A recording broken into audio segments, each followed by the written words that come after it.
Estamos de volta para falar sobre a máquina de matar, Frank Castle, ou Justiceiro. Bom, para contextualizar, então, Frank Castle ele era um fuzileiro, agora ex-fuzileiro, que basicamente quando ele volta, sua família é assassinada pela máfia ou por gangues, depende da adaptação, e ele decide travar uma guerra contra o crime. Primeiro se vingando de quem matou sua família e depois matando todo e qualquer bandido que existe nesse planeta. Bom, com o passar dos tempos, né, ele foi tendo filmes aqui e ali, mas ele acabou ficando mais conhecido pela série do Demolidor, interpretado pelo John Bertal, que veio do The Walking Dead. Eu lembro, só uma coisa, eu lembro que na época que lançou eu assistia dublado. Aí eu fui dormir na casa de um amigo meu e a gente ficou embasbacado. A gente ficou rindo pra caraca, porque na dublagem veio como o The Punisher, só que o sabe, tipo, The Punisher, já é o. Então ficou tipo, o The Punisher. Aí a gente ficou tipo, mano, é só chamar de Justiceiro. Vai ficar chamando Daredevil, o Daredevil e o The Punisher. Nossa, ficou muito engraçado. Mas, então, John Bertal se entregou bastante no papel. E aí, a série ficou tão conhecida que deram uma série pro John Bertal como Justiceiro lá também. E aí, na série do Demolidor, teve o julgamento dele, que é muito similar com a HQ. Bom, a HQ que vamos falar é sobre o julgamento do Justiceiro, o povo contra Frank Castle. Nessa HQ, o Frank matou um promotor de justiça e aí ele se entrega. E aí, basicamente, a advogada dele tenta provar a mesma coisa que a Karen, que o Matt Murdock e o Fogg e a Karen tentaram provar. Que basicamente o Frank não tem noção do que faz devido a algum transtorno que ele tem. Que faz sentido devido que ele tem transtorno de estresse pós-traumático, quer dizer, em parte não que isso explique. Você vai entender tudo no vídeo. E, bom, se ele tem estresse pós-traumático, não é nem preciso comentar, tipo, já na série do Demolidor e depois, nas próprias séries do Justiceiro, reafirma bastante. O cara não consegue se lembrar, pelo menos até a série do Demolidor, e depois quando ele lembra, ele costuma ter, tipo, flashbacks, gatilhos, tudo e qualquer coisa que lembra, pensamentos e crenças negativas sobre si mesmo. Afirma bastante o fato de que ele tem estresse pós-traumático. Eu acho que não é nenhuma dúvida, acho que muitas pessoas já analisaram e deve ter vários vídeos que falam sobre isso, a psicologia do Justiceiro. Mas a gente vai pra outro lado aqui. Mas pegando pro lado mais sério da coisa toda, se a série tenta propor de que o Frank não teria capacidade de tomar essas atitudes por conta própria ou sem a ajuda de alguém, tipo, planejar tudo isso, não faria o menor sentido. Basicamente é a coisa do cara. Tudo sobre o Justiceiro é exatamente isso. É o cara mais estratégico do universo Marvel, que ganha de alguns seres superpoderosos justamente porque ele usa mais a estratégia.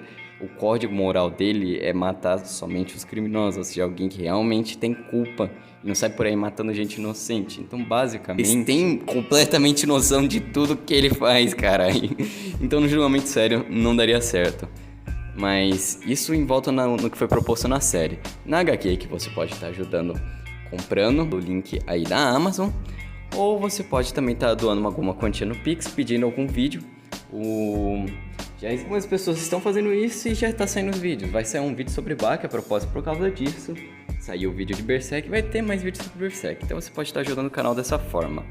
Na HQ, então, na HQ eles propõem a ideia de se o Frank é insano ou não. Que a insanidade na psicologia é uma questão de a pessoa fazer coisas anormais ou ter pensamentos anormais ou atitudes que não fazem sentido devido a algum transtorno mental. No caso do Frank, estresse pós-traumático. Na visão da lei civil, a insanidade é revolta, obrigações legais e até atos cometidos contra a sociedade civil, com diagnósticos prévios de psicólogos julgados então como insanidade mental, assim mandando a pessoa para um hospital psiquiátrico para ser tratada e ficar longe da sociedade. O problema é que alegar insanidade pro Frank, como anunciado na própria HQ, e o que eu falei até agora, é que ele planeja tudo. Então ele pode ser louco para fazer tudo que ele faz, mas ele de certa forma é são. Então, ele deve ter a capacidade de tudo. Ele tem sim a capacidade de fazer tudo isso. O engraçado disso é que ele chamou o grande Matt Murdock, nosso querido Demolidor, para basicamente ajudar ele a ganhar tempo. No que? Já você vai descobrir. Mas vamos com isso. Ele usa o Matt para quebrar o privilégio de advogado-cliente, que faria com que o Matt quebre a confidencialidade dos dois pra poder provar o que a gente falou até agora, usando alguma história dos dois, que eles têm bastante, como Demolidor e Justiceiro, mas até então dá a entender que o Matt já foi o advogado dele em outras HQs anteriores. Bom, o Demolidor sacou tudo isso, né? E ele falou que não vai rolar. Então, basicamente, o julgamento é sobre a condição psicológica do Frank. Então, é questionável se ele tem capacidade de tomar decisão. Logo, o pedido de anular a questão do advogado e cliente é negado. Mas, meus caros, isso só foi pra ele ganhar tempo, porque agora vem a história toda. O Frank se entregou. Sim, isso mesmo. Ele se entregou e não é porque ele tá culpado e quer ser executado ou tratado. Ele simplesmente planejou isso porque ele tinha um assassinato em mente que só poderia ser possível se ele estivesse no julgamento no mesmo dia e hora que seu alvo. Então, por isso que ele chamou o Murdock, pra atrasar, senão ele ia ser mandado pra ser executado e daí não daria pra ele matar. Então, tudo isso era pra matar os caras. O cara é estratégia viva. Então, sim, ele consegue. Ele provou pronto que ele é muito são. A gente poderia parar aqui, já vimos a dose de quadrinhos e psicologia, mas se eu pudesse provar que Frank Castle é psicologicamente mal. Calma, isso existe? Alguém ser psicologicamente mal? Você duvida? Senta aí agora e vê o show acontecer. Isaac Freud, que é um psicólogo que sugeriu que assassinatos em massa são causados por um cérebro neocortical disfuncional. Mas o que é um neocórtex para começo de conversa? É a parte do cérebro que comanda a razão e o discernimento controlando os instintos e emoções exageradas, assim afastando a pessoa do fanatismo. Através de estímulos sensoriais, ou seja, os estímulos que levam a gente a sentir as coisas, que representam uma certa parte do corpo ou região, tipo audição ou visão. Então, basicamente, o que acontece é que a pessoa vai ter o neocórtex, que é toda essa questão sensorial disfuncional.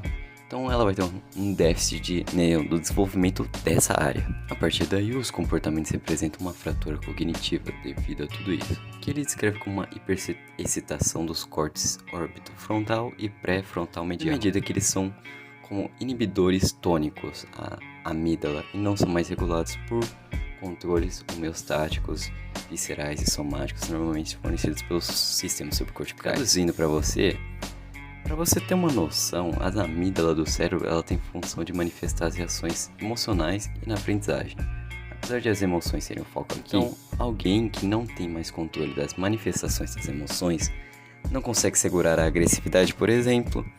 Olha só, já tá começando a explicar por que alguém bateria em alguém e que já deu pra entender sobre o que estamos falando. Essa é a base para o que eles chamam de a síndrome I ou síndrome evil, que no caso no Brasil seria traduzido como a síndrome do mal, que o evil vem de mal em inglês. Então agora que chegamos a esse ponto para explicar o que seria a síndrome do mal. Bom, a síndrome do mal é dividida em várias partes, que é a ideação obsessiva, reatividade emocional, dependência situacional, contágio de grupo, dessensibilização rápida, repetição compulsiva, hipercitação e várias outras que vamos começar a citar uma por uma para você ter o check e ver se condiz com então, basicamente, ideação obsessiva é um conjunto obsessivo de crenças contra um grupo particular, contra a qual a limpeza é desejada. Deixa eu ver, a vingança contra quem matou a família do Frank e contra todo e qualquer criminoso. Eu acho que essa entra como check.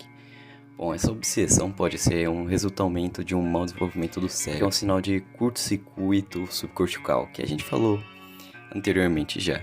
Diferentes formas de condicionamento no início da vida ocorrem por meio de gânglios base. Só que quando esses gânglios base são fraturados, as estruturas relacionadas funcionam mal e isso leva a obsessão e compulsão. O que pode explicar é uma das explicações.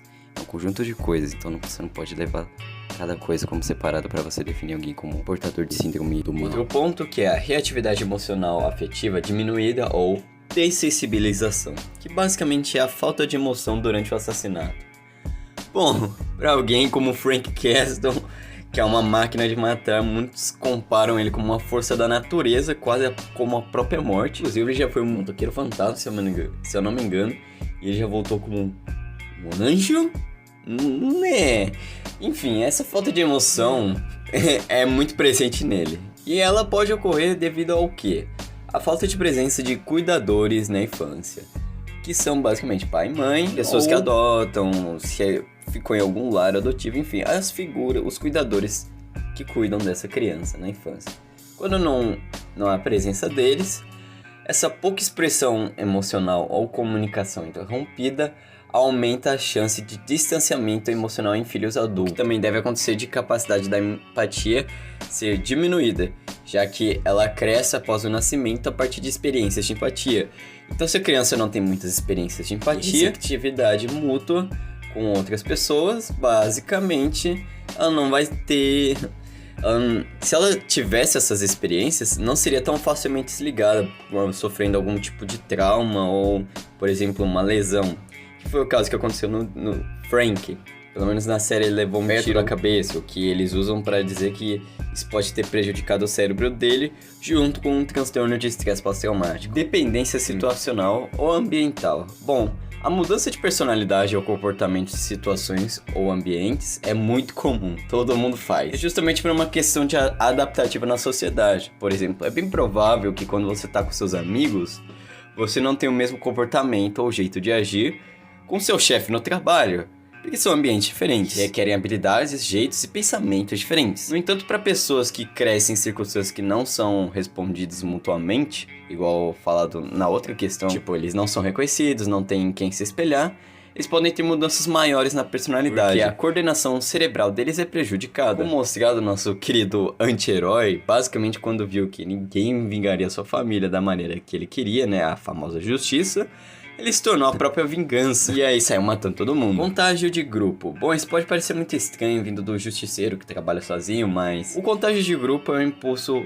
primitivo, onde um superorganismo, uma pessoa, tem membros de um grupo que a imitam ou influenciam outros membros para seguirem essa pessoa. Na era da internet é muito fácil você encontrar isso, principalmente no Twitter. Você encontra um suporte de grupo online, por exemplo. Você pode até pensar que isso não se encaixa com o Frank Castle, mas ele já demonstrou conseguir trabalhar em grupo, como ele trabalhou com o Michael na série mesmo e nas HQs. Inclusive, ele dirigia a van junto com ele, ou trabalhava de longe no desenho do Homem-Aranha, se eu não me engano. Lembrando que muito esforço deve ser feito para colocar as pessoas em um modo apropriado para jogos de guerra ou caça. Então não é qualquer pessoa que vai ser contagiada para esse grupo. Esse aqui vai fazer muito sentido para vocês. A dessensibilização rápida à violência, ou seja, ficar menos sensível à violência. Uma técnica muito comum usada em Esquadrões da Morte, que são basicamente executores, é forçar um novo recruta a matar alguém como forma de iniciação. Mas por que eles fazem isso? Bom, as raízes empáticas dos seres humanos podem ser danificadas por cuidados insensíveis no início da vida, resultando assim o desengajamento moral ocorrendo mais facilmente, então tornando mais fácil que o recruta fique menos empático, podendo sim usar como justificativas morais ou matar.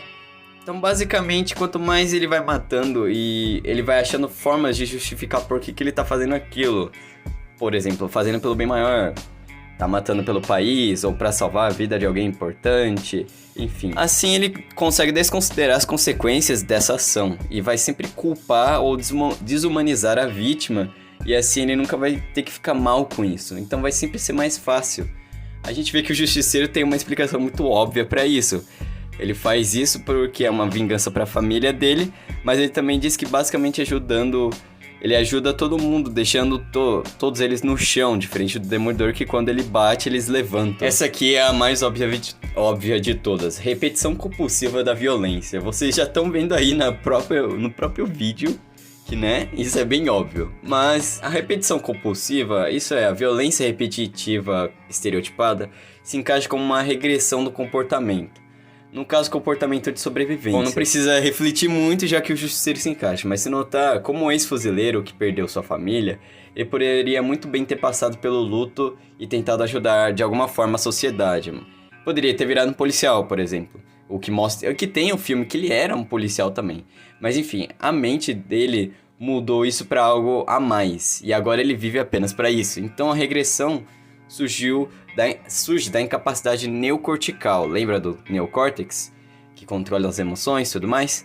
Então, a incapacidade do neocórtex de inibir impulsos hereditários dos sistemas biológicos mais primitivos. E aí é o que acontece, deixa eles mais agradáveis, ou seja, o Frank entra no modo de sobrevivência e é matar ou ser morto. Então se torna mais fácil entrar nesse estado primitivo e matar fora o fato de que ele tem já suas justificativas para fazer isso. Hiperexcitação. Bom, é euforia com o comportamento de matar, chegando para alguns depois dos escrúpulos iniciais. Essas características elas ficam evidentes, por exemplo, em relatos de soldados nazistas e assassinos tutsis no genocídio de Ruanda. Eles têm não um tesão, mas eles gostam de assassinar pessoas, ou como o próprio Frank diz no seu julgamento na série do Demolidor, o dedo dele coça para matar vagabundo, porque é o que ele gosta, e quando ele estiver livre da cadeia, ele vai fazer de novo, e de novo, ninguém pode parar ele, a não ser que alguém meta um pipoco na cabeça dele. Incapacidade de se adaptar a uma informação em mudança. Bom, o que isso significa? A pessoa procura manter o mesmo comportamento mesmo que não esteja funcionando. E talvez até coloque em risco ela mesma. E bom, isso se encaixa muito bem com o Frank, afinal o que ele faz não é lá seguro e mesmo não funcionando, o Justiceiro não parece ligar. Ele vai continuar porque não existe um grande plano, um mundo maior, um fim que ele quer alcançar.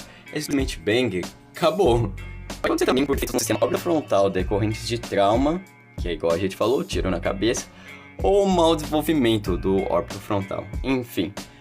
Eles aparecem na incapacidade de mudar ações, ou seja, a pessoa não consegue mudar as ações ou estratégias e na falta de resposta flexível a novas situações. Então o que acaba acontecendo? Todos esses fatores citados no vídeo, juntando isso todos, teríamos então nosso paciente que bate perfeitamente com todas as características do que seria a síndrome do mal.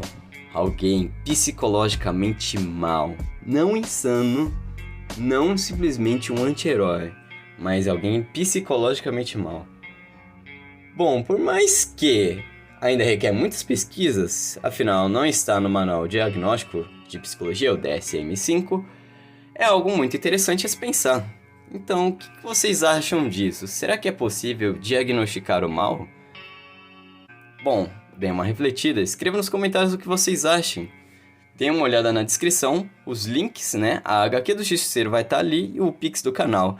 As outras redes sociais também e as referências do vídeo estão todos na descrição. Espero que tenham gostado do vídeo e até o próximo.